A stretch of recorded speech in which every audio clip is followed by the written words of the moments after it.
सदाशिवनगरातील सार्वजनिक गणेश मूर्तींची स्थापना मी 1971 सालापासून करत आलो आहोत।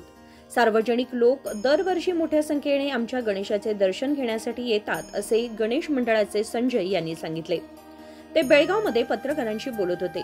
काही वर्षांपूर्वी आमच्या सार्वजनिक गणेशोत्सवात एक दुर्दैवी घटना घडली होती। ती आजतागायत विसरणं शक्य झालेले नाही। प्रत्येक गणेशोत्सवात ती घटना आठवते। त्या दुर्घटनेत काही युवकांचा बळी गेला होता। त्या कुटुंबांना आमच्या गणेश मंडळाकडून मदत करण्यात आली असल्याचं त्यांनी सांगितले।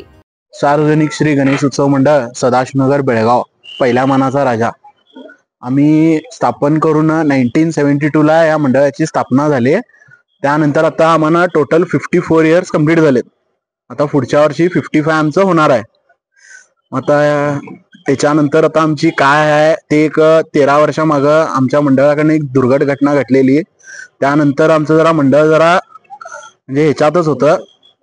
ते आता जरा पोरं सगळे यंग पोरं नवीन हातात घेतलेत आमच्या मंडळ पोरांनी आता सुरुवात केलेली आहे।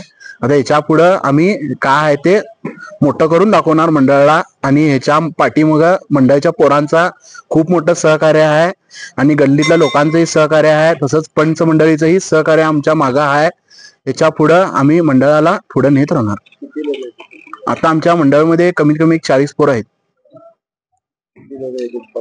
आता तसं म्हटलं तर आता डेली एक 500-600 लोक तरी येतात आणि आमच्या ह्याच्यान तसंही आलेत लोक डेली येतात जास्त।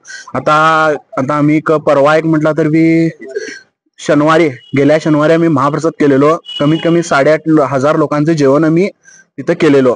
तरी सर्व लोकांनी येऊन सहकार्य केला आम्हाला आणि पाऊस होता, देवान साथ दिला आम्हाला। त्या देवाच्या साथीमुळे आमचा महाप्रसादही चांगला पार पडलाय।